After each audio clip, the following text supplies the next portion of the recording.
When you hear the name Rambo, what comes into your mind? The action hero Sylvester Stallone, right?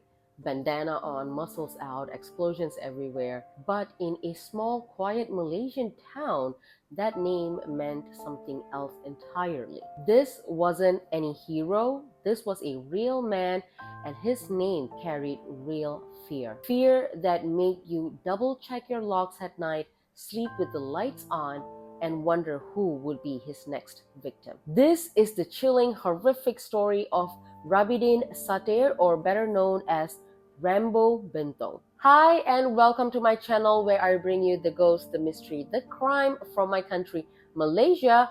I am Esther Vincent, also known as Leah Mia on social media. Do follow me, do follow this channel if you are into ghost, mysteries, the eerie, and the crimes. I would be bringing you that every single week. And for today, I hope you guys stay tuned till the end of this video. Thank you. Rambo Bentong, right? Like this guy, Rambo Bentong.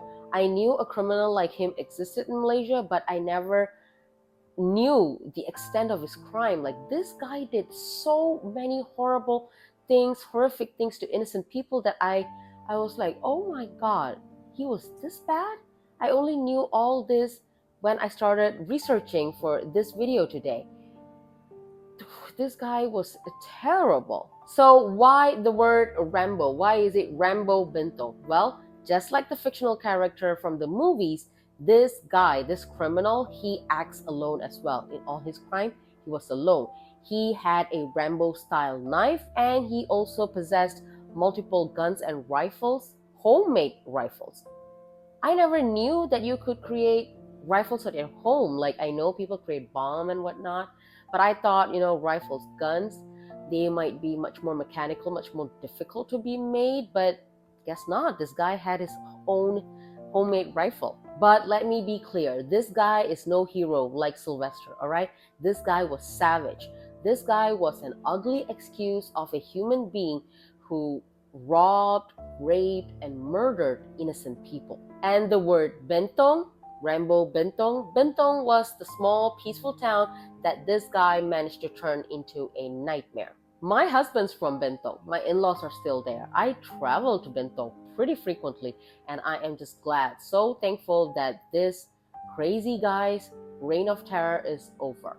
Rambo Bentong, or his real name was Rabidin Satir, and he was from a Dusun Muslim family in Kampung Libang Ulu, Tambunan, Sabah.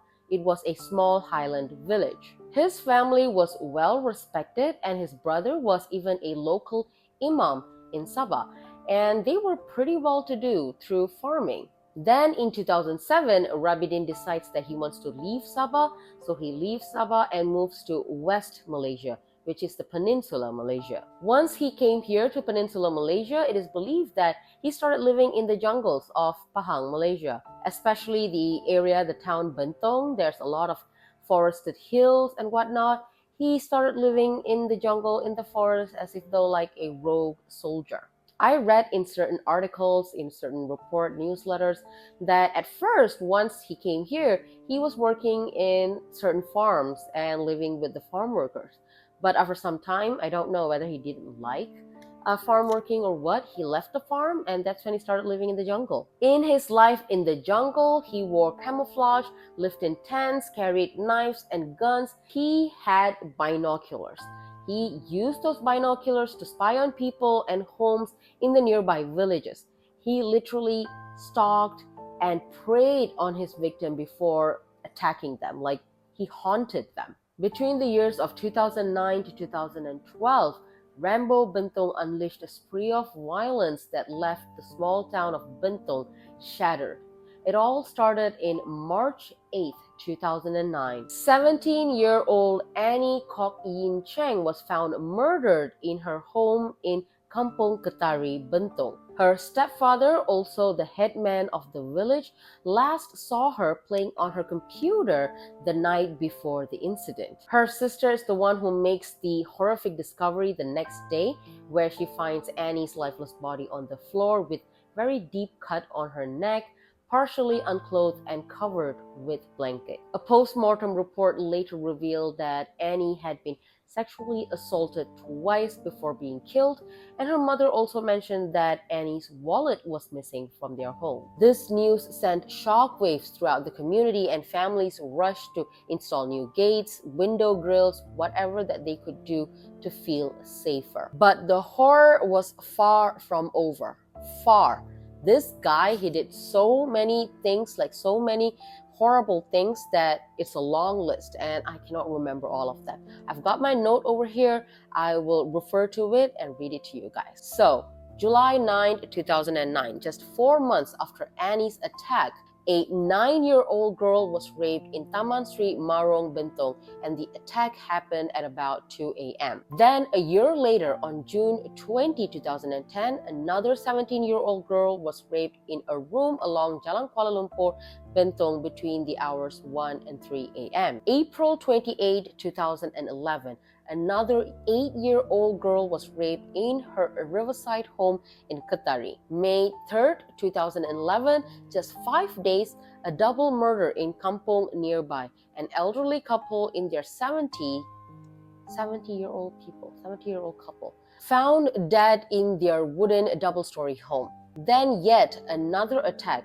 A 16-year-old girl was raped and sodomized in Qatari. It was chaos. Bentong residents were living in fear because praying doesn't seem to be helping, locking the doors or windows doesn't seem to be helping. This perpetrator, this killer, this horrible human is still out there finding for his next victim. By end of 2011, it escalated again. December of 2011, a family of 7 guarding a durian plantation were shot at by an unknown intruder, but miraculously no one got shot. Then on 25th of December 2011, Christmas Day, a goat farm in Karak was hit. A foreign worker was shot, but fortunately, he survived. Another senseless act of violence. The town that we're talking about, these are villagers, these are normal common people, and it's not common for Malaysians to own a gun. So all these random shootings would have not been done by anyone over there, any random people.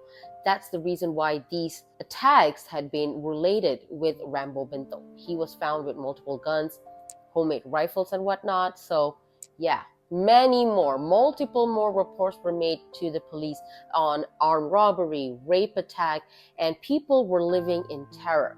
Then came this one attack that marked the beginning of Rambo Bentong's end. November 3rd, 2012, at the Bentong Forestry Department staff quarters, where a young couple, Khairul Hazri, 31-year-old, and his pregnant wife, Yuslaili Binti Mat, 28, were sleeping peacefully when ugly Rambo Bentong broke into their home with a homemade shotgun. He held them at gunpoint and demanded for valuables. Khairul, wanting to save his wife and unborn child, tried to fight back, but Rambo Bentong struck Khairul in the head, and he kept on beating Khairul on his head using his shotgun again and again right in front of his pregnant wife. I read in the articles that Yuslaili, the wife, begged Rambo Bentong to stop attacking her husband because her husband was already sort of out.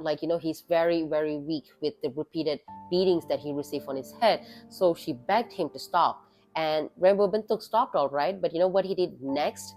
What an ugly, filthy human being. He went on to rape the pregnant Yuslaili. After rampaging their house finding for valuables, he asked Yuslaili for their car key. After taking the car key, he left the house, but in a very short period, he returned back. And guess what he did? He raped Yuslaili again for the second time. Can you believe that? I cannot accept this at all. He's an ugly, ugly human being, really. So guess what? After raping her for the second time, he asked for forgiveness. Yeah, he asked Yuslaili for forgiveness before running away from their house, taking some valuables with him. What is going on in his brains? You do such horrible things to people and then you ask for forgiveness? Oh my God, this enrages me. Terrible.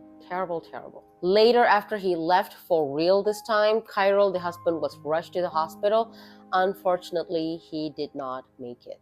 He dies. The autopsy report shows terribly fractured skull, which led to his death. Cairo and Yuslaili had only been married for about 3 years at that time. He was the youngest child of 8 siblings. His family was extremely devastated over his death, and this news, this attack, shook the entire country of Malaysia. In the coming days, the headlines of news on TV, on newspaper, and tabloids everywhere screamed of this attack, and this turned into pure outrage among locals, among people living in that city. People wanted justice, and the police, they went all in. They started putting blocks everywhere. They started checking cars that came by, anything suspicious. They were like on alert 24/7. Something needs to be done. This guy is going crazy, attacking people at random. So yeah, the police were all in. And so after years of terrorizing the peaceful town of Bentong, the man known as Rambo Bentong, Rabidin Sattir, was finally caught in the jungle on November 14th, 2012. He was found creeping around the borders of some forested area near Taman Shah Bandar. I saw interviews from the police constables who actually caught him. They did mention it was like an early night. They were around there. They were like police that, patrols around. So they were patrolling around and they saw him. This guy, he looked so suspicious. He was at that time actively spying on people's house. Literally, he had his binocular. He was doing what he routinely does, spying and hunting on people before attacking. And this policemen, they found him while he was doing that.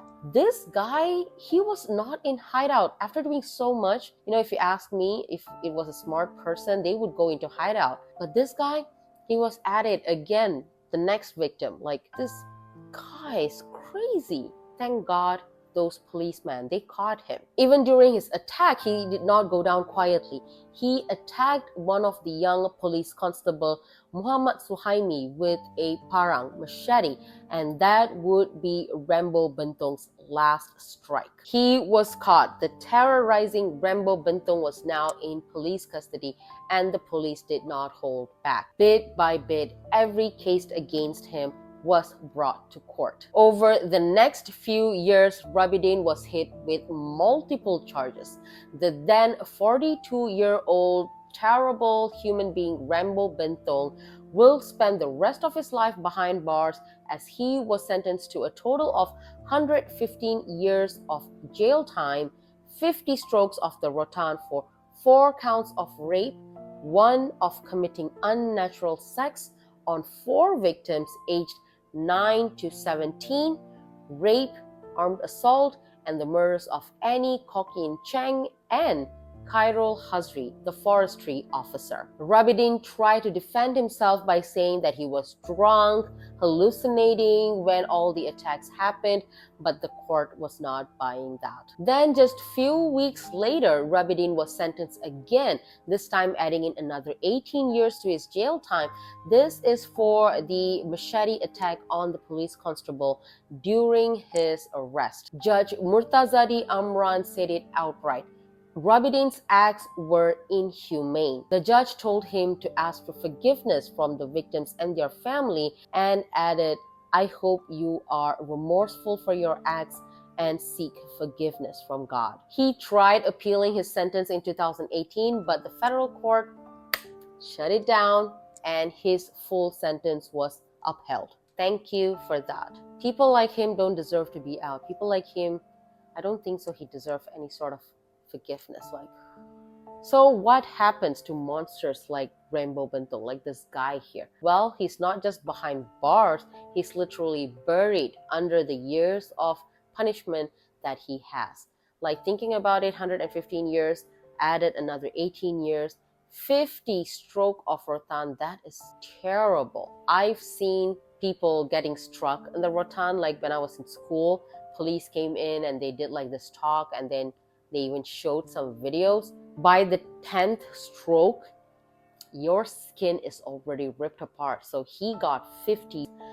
So yeah, I think you get what you do. You deserve what you do to others. There's literally no escape, no redemption for Rambo Bentong. And now the people of the small town of Bentong can literally live in peace. They have been living in peace, I'm guessing, from 2012. Thinking about it, 2012 is not so far away. It's so near to us right now. It's just like what, about a decade ago? A little bit more than a decade ago. That's it. Wow. And that, you guys, is the story of Rambo Bentong, the terrible human being. I don't know whether he even deserves to be called a human being. I don't know. I think I'm just mad. Anyways, yes, that's his story. What do you guys think? Any local Malaysians here who are watching this video, I'm sure you guys were alive when all this were happening. If you guys have any stories of your own, do let me know in the comment section below. Like I always mention, I love to read a real story. And if you guys have been here till this very moment, thank you. I appreciate you guys. Do leave me a like, subscribe to my channel, because I'll be bringing you more of the ghosts, the crime, mystery from my country, Malaysia. Until then, stay safe out there, and I will see you soon. Bye.